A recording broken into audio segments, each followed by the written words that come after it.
तो फ्रेंड्स आज से हम लोग वर्ल्ड रीजनल ज्योग्राफी शुरू करेंगे। Indian geography almost more than 90% we have completed.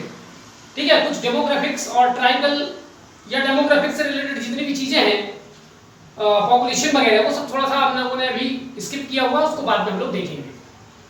तो वर्ल्ड रीजनल ज्योग्राफी का मतलब क्या होता है और हम लोग इसमें क्या पढ़ेंगे?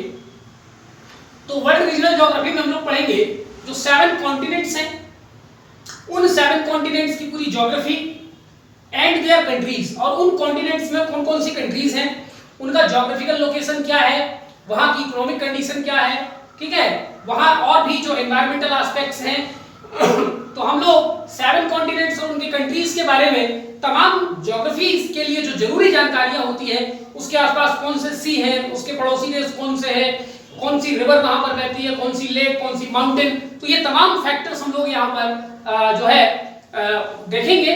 तो 7 कॉन्टिनेंट्स का हम लोग ओवरव्यू लेंगे और हर कॉन्टिनेंट में कुछ जो महत्वपूर्ण 2 4 5 कंट्रीज होंगे, उन कंट्रीज के बारे में ये तमाम जानकारियां हम लोग डिटेल से समझेंगे। इसके अलावा 5 oceans and their seas, bays, gulf etcetera. तो 5 ओशंस, उससे आसपास जो सी हैं, वाटर बॉडीज जो भी हैं, बे है, गल्फ है, ठीक है, स्ट्रेट है, ये तमाम चीजें हम लोग यहाँ पर समझेंगे। तो straight, passage, channel, isthmus, islands, ये तमाम चीजें। इसके बाद इंपॉर्टेंट जो है geometrical areas, important geometrical areas जैसे गोल्डन ट्रायंगल हो गया, ठीक है, गोल्डन क्रेसेंट हो गया, मगधन ट्रायंगल हो गए। तो ऐसे जिसको ट्रायंगल, स्क्वायर, इस टाइप के नाम दिए गए हैं, कुछ चीजों को मिलाने से बनता है वो चीज, तो उनके बारे में हम लोग आखिरी में देखेंगे। अब आप लोगों को ये जो वर्ल्ड रीजनल ज्योग्राफी है, इस पर कमांड हासिल करने के लिए सबसे इंपॉर्टेंट चीज है कि आपके पास एक कोई भी अच्छा सा एक एटलस आपके पास होना चाहिए। और यहां पर मैं जितनी चीजें पढ़ाऊंगा आप लोग एटलस साथ में रख के पढ़िएगा, ठीक है। मैं यहां पर पिक्चर ड्रॉ नहीं करूंगा, कुछ जरूरी यदि होगा तो कुछ कंट्रीज के जैसे चाइना होगा तो हो सकता है हम लोग पिक्चर ड्रॉ करके पढ़े, ठीक है, लेकिन फिर वो एक लेंथी प्रोसेस हो जाता है, वो ऑनलाइन के माध्यम से थोड़ा उतना अच्छा पॉसिबल नहीं है। तो मैं कोशिश तो करूंगा लेकिन फिर भी आप लोग जब भी मैं कोई कंट्री, कोई कॉन्टिनेंट को पढ़ाऊं, उसके बारे में जब भी मैं कोई इंफॉर्मेशन दूं और आप जब उसको अपने हिसाब से नोट्स प्रिपेयर करना शुरू करें तो साथ में आप एटलस जरूर रखें, ठीक है। तो आप लोगों को एटलस में बारीकी से देखना है, जो भी चीजें हम लोग यहाँ पर समझेंगे। अब हम लोग शुरू करते हैं एंटार्क्टिक कॉन्टिनेंट से अपनी क्लास शुरू करते हैं, ठीक है। सबसे पहले सबसे छोटा सा एक टॉपिक है, हम वो कवर करते हैं।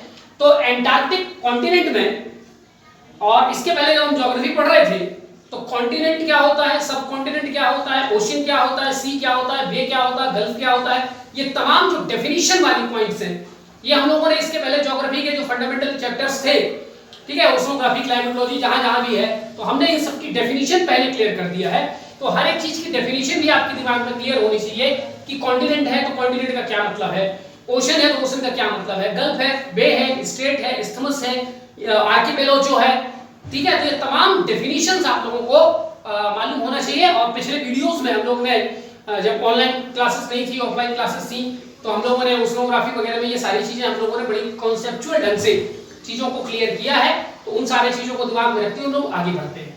तो एंटार्क्टिक कॉन्टिनेंट के बारे में हम लोग अपनी पढ़ाई शुरू करते हैं। Antarctic continent discovered by captain James cook, कभी-कभी केवल जेम्स कुक या कभी-कभी केवल कैप्टन कुक भी कह दिया जाता है। तो चाहे वो कैप्टन जेम्स कुक कहें या जेम्स कुक कहें या कैप्टन कुक कहें, तीनों एक ही आदमी है, तो उसमें आपको घबराने की जरूरत नहीं है।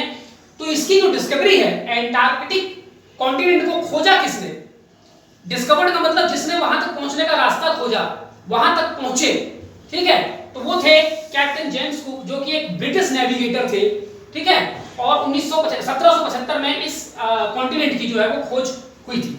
ऐसा इसका ये मतलब नहीं कि इसके पहले वो एग्जिस्ट नहीं करता था, एग्जिस्ट करता था, लेकिन वहां तक पहुंचे नहीं थे लोग। पहली बार ये पहुंचे और बताया कि ऐसा भी एक कॉन्टिनेंट जो है वो है।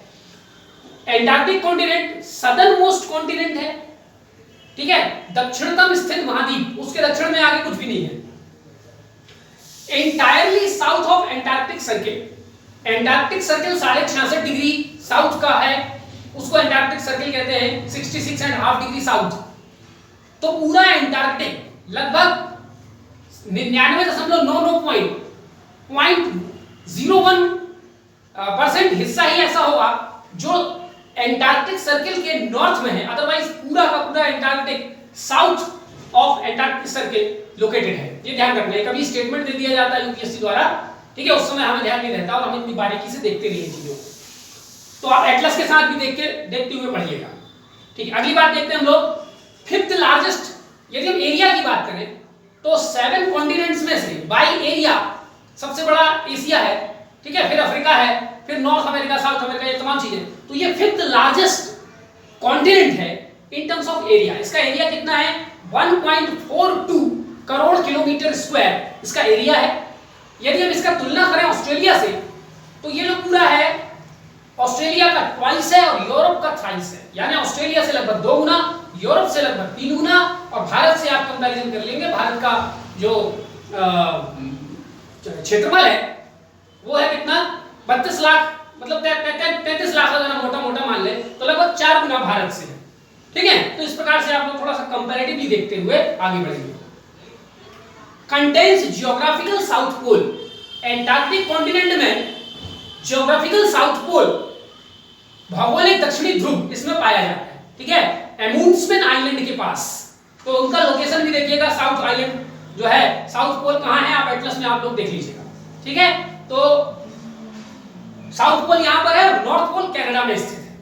तो कनाडा में नॉर्थ पोल है और यहां साउथ पोल है, ठीक है। चलिए, 98% लैंड एंड 2% वाटर। यदि हम पूरे एंटार्क्टिक को देखें, कॉन्टिनेंट को, तो उसमें 98% लैंड बॉडीज हैं और 2% में वाटर बॉडीज पाए जाते हैं। अब ये जो 98% लैंड है उसका 98% आइस कवर्ड है, यानी 98% of land of Antarctica of which 98% is covered permanently from ice. यानी वहां का जो 98% भूमि है, उस 98% भूमि का 98% परमानेंटली 12 माह मोटी, लगभग 2 किलोमीटर मोटी, दुनिया में सबसे ज्यादा मोटी बर्फ की परत भी यहीं पर पाई जाती है, तो उससे ढकी रहती है। ये जो 98% आइस यहां पर पाया जाता है, which is 90% of world ice, ये दुनिया में मिलने वाले आइस का 90% है। और ये जो आइस यहां पर पाया जाता है, ये 80% फ्रेश वाटर, दुनिया में जितना भी फ्रेश वाटर है उसमें से 80% फ्रेश वाटर का जो सोर्स है वो एंटार्क्टिक में पाए जाने वाले आइस है, ठीक है। अब ये जो आइस है ये धीरे धीरे करके पिघलते भी हैं ग्लोबल वार्मिंग वगैरह के कारण से। लेकिन अगर हम इमेजिन करें कि जितना आइस एंटार्क्टिक में पाया जाता है, अगर ये पूरा एक साथ पिघल जाए तो उससे सी लेवल कितना राइज होगा। तो यहां पर हम लोगों ने एक हाइपोथेटिकल कंडीशन लिखा है, if all ice melt 60 metre और रफली 2000 feet C level will rise. 200 feet या 60 मीटर ऊंची सी लेवल हो जाएगी। तो आप समझ सकते हैं कि कितने सारे आइलैंड्स और कितने सारे कॉन्टिनेंट भी डूब जाएंगे अगर इतना सारा बर्फ जो है वो एंटार्क्टिक का पिघल जाता है। तो इतनी पोटेंशियल एंटार्क्टिक में पाई जाती है और ग्लोबल वार्मिंग के कारण ऑलरेडी धीरे धीरे वहां पर बर्फ के पिघलने की जो दर है वो तेज हो रही है। कोल्डेस्ट एंटार्क्टिक कॉन्टिनेंट जो है वो कोल्डेस्ट कॉन्टिनेंट एमंग ऑल, सबसे कम टेम्परेचर यहां पर पाया जाता है सभी कॉन्टिनेंट में, ठीक है। कितना? -89 डिग्री सेंटीग्रेड यहां का एक एवरेज टेम्परेचर जो है वो यहां पर पाया जाता है, जो कि विंटर में इससे भी कम हो जाता है, समर में थोड़ा सा इससे बढ़ जाता है। ड्राइएस्ट माने यहां कम, बहुत कम वर्षा होती है, तो एवरेज रेनफॉल यहां होती है 2 सेंटीमीटर एनुअल। इसके अलावा विंडिएस्ट माने सबसे ज्यादा आंधी तूफान चलती है इस कॉन्टिनेंट में, लगभग 300 से 350 किलोमीटर पर आवर की स्पीड से यहां पर जो है वो सूखी ड्राई हवाएं यहां पर बहती हैं। एंड हाईएस्ट एवरेज एलिवेशन वाला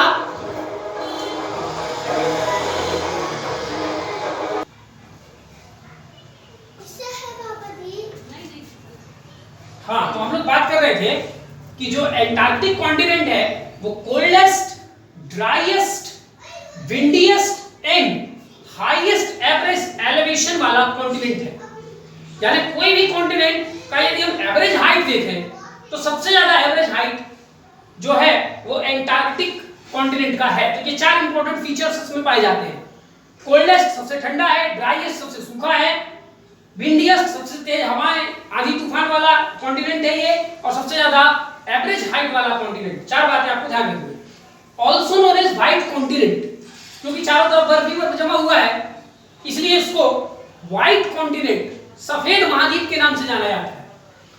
कोल्ड डेजर्ट, क्योंकि यहाँ पर किसी प्रकार के कोई वनस्पति जीव जंतु बहुत कम मात्रा में पाए जाते हैं इसलिए कोई परमानेंट सेटलमेंट यहाँ नहीं है। इन तमाम बातों को ध्यान में रखते हुए और हमेशा बर्फ जमी रहती है, इसको कोल्ड डेजर्ट भी कहा जाता है। तो दुनिया का सबसे बड़ा cold desert Antarctic island continent को माना जाता है। And continent dedicated to science, और विज्ञान को समर्पित महाद्वीप भी इस कॉन्टिनेंट को कहते हैं। ऐसा इसलिए क्योंकि वहां पर साइंस के लिए बहुत ज्यादा अवसर है, जहां पर साइंटिस्ट नए नए खोज वहां पर जाकर के कर सकते हैं, और वहां साइंटिफिक काम करने के अलावा कोई और कम्युनिटी यानी साइंटिस्ट के अलावा कोई और लोग वहां पर रहते भी नहीं है।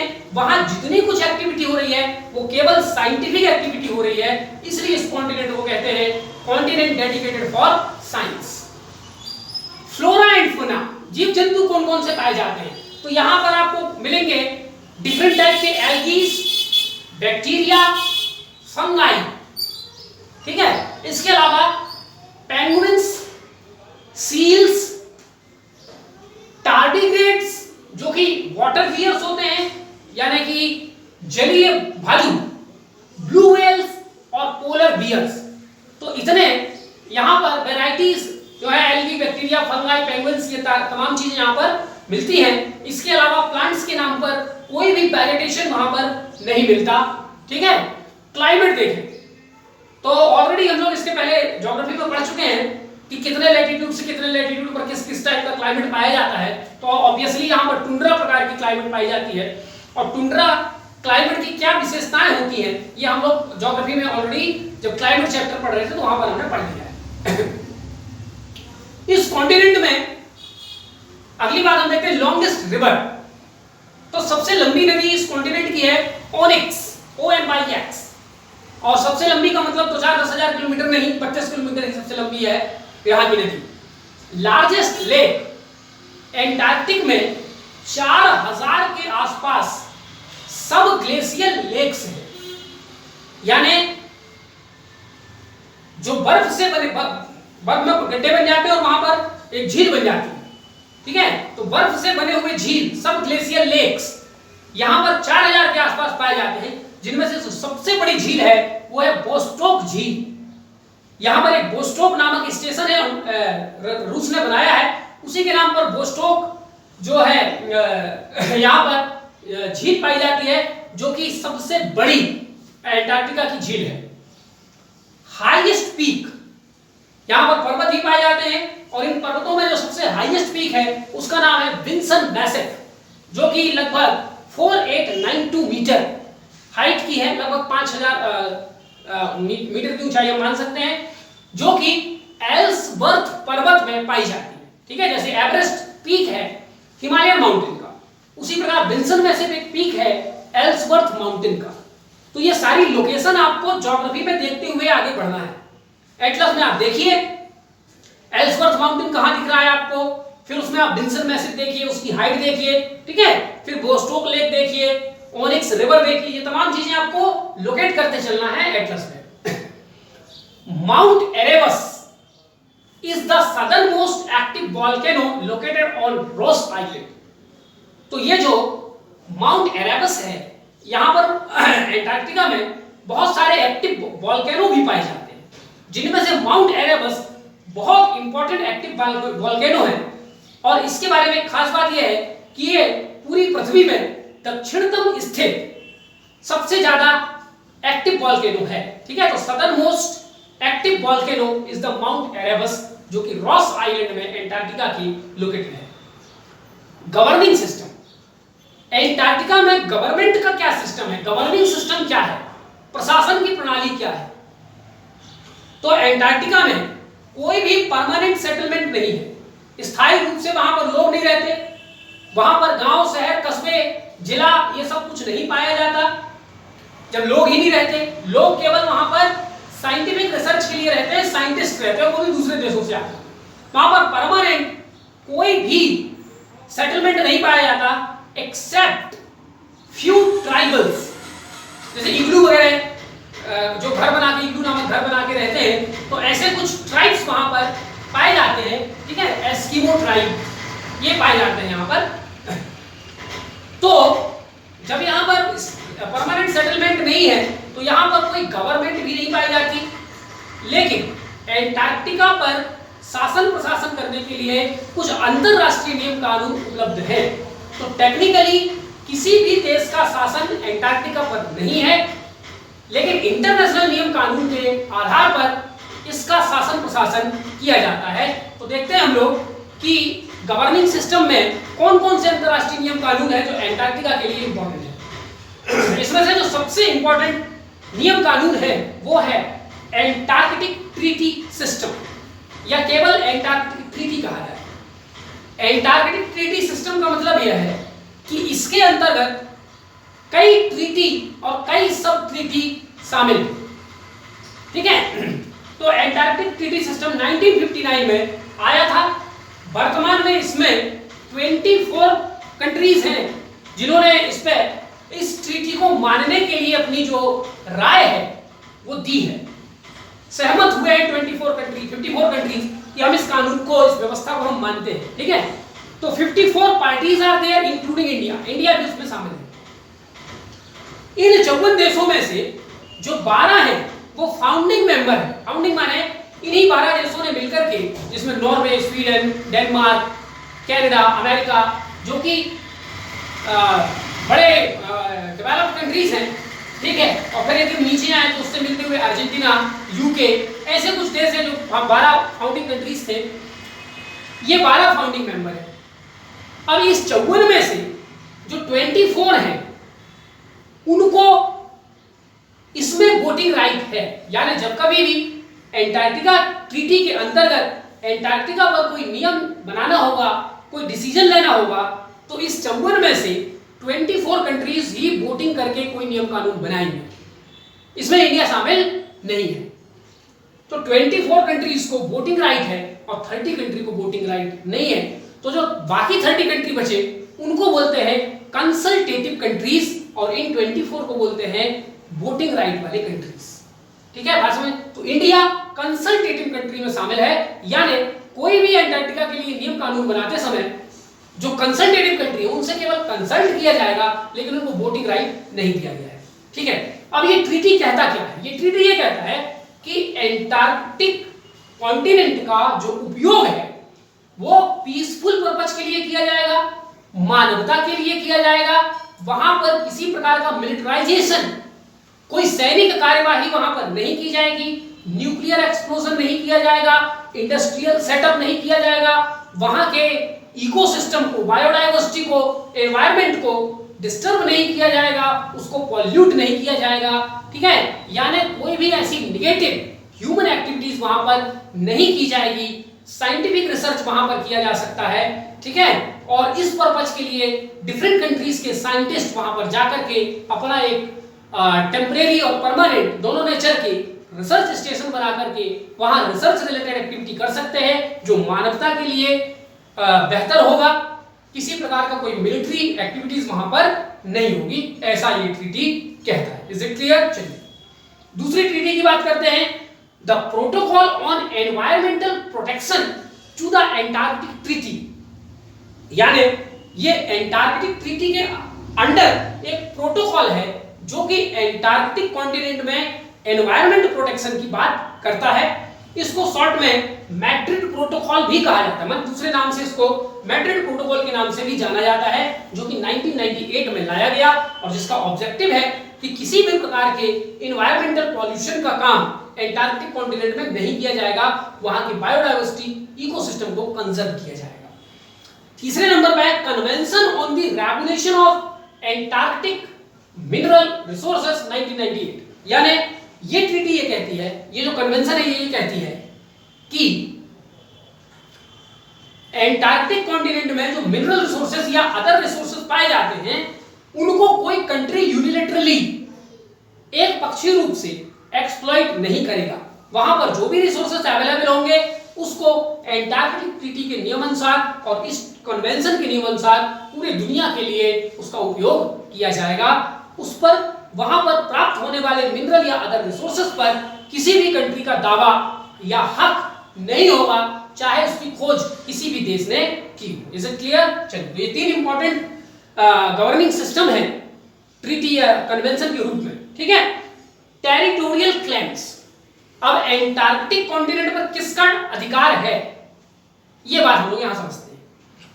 तो Antarctic continent as a whole पर किसी भी कंट्री का कोई दावा नहीं है, लेकिन एंटार्क्टिक कॉन्टिनेंट के आसपास कुछ आइलैंड्स पाए जाते हैं। उन आइलैंड्स पर कुछ देशों ने दावा किया है, जैसे कि यूके है, अर्जेंटीना है, नॉर्वे है, ठीक है, डेनमार्क है, ऑस्ट्रेलिया है। ऐसे कुछ देशों ने कुछ आइलैंड्स पर अपना दावा किया है और उन आइलैंड्स को वो मेंटेन करते हैं। उनका जो रेगुलेशन है उस पूरे आइलैंड्स वगैरह के लिए वो इन देशों द्वारा किया जाता है। लेकिन एज अ होल एंटार्क्टिका पर किसी देश का न कब्जा है, न कंट्रोल है, न रेगुलेशन है, न मॉनिटरिंग है। ठीक है, तो टेरिटोरियल क्लेम्स में various islands are claimed by various countries. ठीक है, आप उसको लिस्ट जानने की जरूरत नहीं है। चलिए, यहां तक हम बात बढ़ गए। वैसे आप एटलस में देखेंगे, ठीक है, मैपिंग में जब आप देखेंगे तो आपको उसके आसपास आइलैंड और उसके ब्रैकेट में उस कंट्री का नाम आपको मिल जाएगा। ठीक है, जैसे रॉस आइलैंड है तो आपको उसमें न्यूजीलैंड लिखा मिल जाएगा। तो इस प्रकार से आपको पता चल जाएगा कि अंटार्कटिका के आसपास के जो आइलैंड्स हैं उनमें से किस आइलैंड पर किस देश का कब्जा है। चलिए आगे बढ़ते हैं। रिसर्च स्टेशन मैं आपको पहले ही हम लोग डिस्कस कर चुके हैं कि एंटार्क्टिक कॉन्टिनेंट साइंटिफिक रिसर्च के लिए डेडिकेटेड है और साइंटिफिक रिसर्च करने के लिए वहां पर लगभग 80 रिसर्च सेंटर बनाए गए हैं और रिसर्च स्टेशन बनाए गए हैं जिसमें लगभग 42 देश शामिल हैं। तो एंटार्क्टिका में साइंटिफिक रिसर्च करने के लिए लगभग 42 देशों के 80 रिसर्च स्टेशन वहां पर स्थापित किए गए हैं, जिनमें से most of them permanent nature के हैं। परमानेंट माने वो 12 महीना वहां पर वो कैंप जो है या जो स्टेशन है वो एग्जिस्ट करता है। हालांकि वहां पर ज्यादातर जो साइंटिफिक एक्सपेरिमेंट किए जाते हैं वो समर में किए जाते हैं क्योंकि विंटर बहुत ठंडा होता है। ठीक है, और कुछ टेम्परेरी होते हैं, माने केवल समर में गए, अपना कुछ स्टेशन वगैरह तंबू वंबू ताना और फिर महीना 1.5 महीना काम किया फिर वापस आ गए। तो 80 research stations of 42 countries are there in Antarctic continent. Roughly 4,000 scientists, लगभग 4,000 वैज्ञानिक 42 देशों की 80 रिसर्च स्टेशंस में काम कर रहे हैं। और वहां पर कौन सा साइंटिफिक रिसर्च किया जा रहा है? वहां पर एक तो तमाम प्रकार के algae, bacteria, virus, fungi, Moses, ये सब वहां पर पाए जाते हैं, तो उन पर एक तो स्टडी किया जाता है। दूसरा, एंटार्क्टिका के ऊपर ओजोन लेयर जो है वो काफी पतली होती जा रही है। उसका कारण क्या है वो हम लोगों ने क्लाइमेटोलॉजी में पढ़ा था।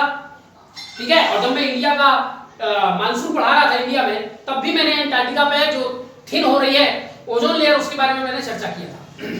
तो ऐसा क्यों हो रहा है? इसके अलावा एंटार्क्टिका पर उल्का पिंड भी गिरे हैं, तो वहां पर मीटरॉइड्स का भी स्टडी किया जा रहा है, वहां की आइस की स्टडी की जा रही है।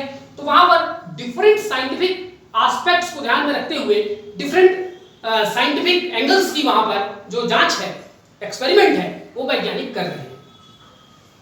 तो 80 रिसर्च स्टेशन वहां पर हैं, जिनमें से सबसे बड़ा रिसर्च स्टेशन है मैकमुर्डो जो कि अमेरिका का है। ठीक है, चलिए इंडियन रिसर्च स्टेशन, भारत ने भी वहां पर रिसर्च स्टेशन एस्टैब्लिश कर रखे हैं। भारत के 3 रिसर्च स्टेशन हैं, तीनों परमानेंट हैं। ये रिसर्च स्टेशन इंडिया के वहां पर किसने स्थापित किया है?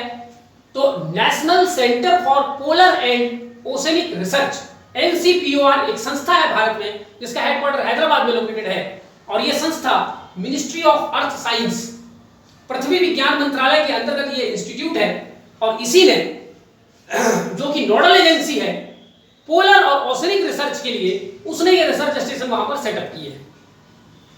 3 रिसर्च स्टेशन कौन कौन से हैं? सबसे पहला रिसर्च स्टेशन जो हमने खोला है वो है दक्षिण गंगोत्री, 1984 में हमने खोला है नॉर्वे की मदद से। दूसरा है मैत्री, 1989 में, ये रिसर्च स्टेशन के नाम है। ये भी नॉर्वे की मदद से हमने खोला है, और भारतीय ये भी नॉर्वे की मदद से 2012 में। तो 3 रिसर्च स्टेशन है भारत की, ठीक है। अब कुछ हमारे अन्य देशों के भी वहां पर हम रिसर्च स्टेशन देख लेते हैं। तो चाइना के रिसर्च स्टेशन वहां पर 4 हैं, उनका नाम देख लेते हैं। Great Wall research station, Kunlun, Taishan और झोंगसान, ये 4 रिसर्च स्टेशन चाइना के हैं जो एंटार्क्टिक में है। क्या पाकिस्तान का भी कोई रिसर्च स्टेशन वहां पर है? उत्तर है हाँ है। तो पाकिस्तान का रिसर्च स्टेशन है जिसका नाम रखा गया जिन्ना, ठीक है। तो जिन्ना नामक रिसर्च स्टेशन पाकिस्तान ने एंटार्क्टिक में सेटअप किया है, और वहां पर वो क्या साइंटिफिक खोज करते हैं वो उनका विषय है। Largest number of research station, जो एंटार्क्टिक में सबसे ज्यादा नंबर ऑफ रिसर्च स्टेशन किसके हैं? जैसे पाकिस्तान का 1 है, चाइना का 4 है, भारत के 3 है, तो सबसे ज्यादा रिसर्च स्टेशन वहां पर यूके के, ठीक है। अब नंबर डजंट मैटर, ठीक। चलिए ऑपरेशन 90, देखिए वैसे तो एंटार्क्टिक में किसी प्रकार का कोई युद्ध, कब्जा या कोई मिलिट्री ऑपरेशन किसी भी देश द्वारा करना इस एंटार्क्टिक ट्रीटी के हिसाब से मना है, ठीक है। लेकिन 1965 में अर्जेंटीना ने एक मिलिट्री ऑपरेशन किया था एंटार्क्टिक में अपना कब्जा जमाने के लिए, ठीक है। उस ऑपरेशन का नाम है ऑपरेशन 90। तो ऑपरेशन 90 1965 में अर्जेंटीना द्वारा एक मिलिट्री ऑपरेशन किया गया था एंटार्क्टिक पर अपना कब्जा जमाने के लिए, ठीक है। लेकिन वो फिर एंटार्क्टिक ट्रीटी इत्यादि के माध्यम से गलत साबित हुआ, ठीक। चलिए अब हम देखते हैं कौन कौन से रिसोर्सेज जो है वो एंटार्क्टिक में पाए जाते हैं। इसलिए दुनिया भर के देश वहां पर अपना कब्जा करना भी चाहते हैं, क्योंकि रिसोर्सेज जहां पर होंगे वहां पर खास करके विकसित देशों की नजर जो है वो लगी रहती है। तो कौन कौन से रिसोर्सेज वहां पाए जाते हैं? पेट्रोलियम काफी मात्रा में वहां पर पाया जाता है, काफी मात्रा में वहां गोल्ड, निकेल, क्रोमियम, कॉपर, कोल, मॉलिब्डेनम, इसके अलावा टिन और भी बहुत सारे मिनरल और नॉन मिनरल रिसोर्सेज वहां पर काफी मात्रा में अवेलेबल है। लेकिन अभी उनका इकोनॉमिक एक्सप्लॉइटेशन किसी भी कंट्री द्वारा किया जाना वर्जित है, मना है। चलिए एक इंपॉर्टेंट बात देखते हैं, ड्रैक पैसेज, DRAKE, ड्रैक पैसेज यानी चैनल है, ड्रैक पैसेज। तो ड्रैक पैसेज जो है वो एंटार्क्टिक कॉन्टिनेंट को साउथ अमेरिका कॉन्टिनेंट से अलग करता है और पैसिफिक ओशन को अटलांटिक ओशन से जोड़ता है। जब आप मैप में देखेंगे तो ये ड्रैक पैसेज आपको साफ दिख जाएगा एंटार्क्टिक पेनिनसुला के ऊपर, ठीक है, जो कि एंटार्क्टिक कॉन्टिनेंट के एंटार्क्टिक पेनिनसुला को साउथ अमेरिका के टेरा डेल फ्यूगा से अलग करता है। या अगर हम ओवरऑल देखें तो साउथ अमेरिका को एंटार्क्टिक कॉन्टिनेंट से अलग करने वाला एक वाटर बॉडी है, छोटा सा पैसेज, जिसका नाम है ड्रैक पैसेज। तो आप अपने मैप में इस ड्रैक पैसेज को लोकेट कर लेंगे। और इसके अलावा एंटार्क्टिक के आसपास कुछ इंपॉर्टेंट आइलैंड्स, कुछ इंपॉर्टेंट सी के नाम भी आप एटलस में देख करके कंप्लीट कर लीजिएगा। इसी के साथ हमारा एंटार्क्टिका से जुड़ी हुई ये जानकारी यहाँ पर कंप्लीट होती है। नेक्स्ट वीडियो में हम लोग देखेंगे ओसनिया, ठीक है। उसके बाद फिर देखेंगे हम लोग यूरोप, फिर और ऐसे कर करके एक एक कॉन्टिनेंट और फिर उसके अंदर के देशों को हम लोग इस प्रकार से देखते चलेंगे। जरूरी बात यह है कि जब भी आप इन वीडियो को देखें साथ में एटलस जरूर रखें, और ये जितने टर्मिनोलॉजी यहाँ पर आ रही है उनको लोकेट करते चलें। जैसे बोस्टॉक कहाँ पर है, ओनेक्स रिवर कहाँ पर है, विल्सन मैसिव कहाँ पर है, ठीक है, ड्रेक पैसेज कहाँ पर है, ये आपको लोकेट करते हुए काम करना है, ठीक है। Thank you.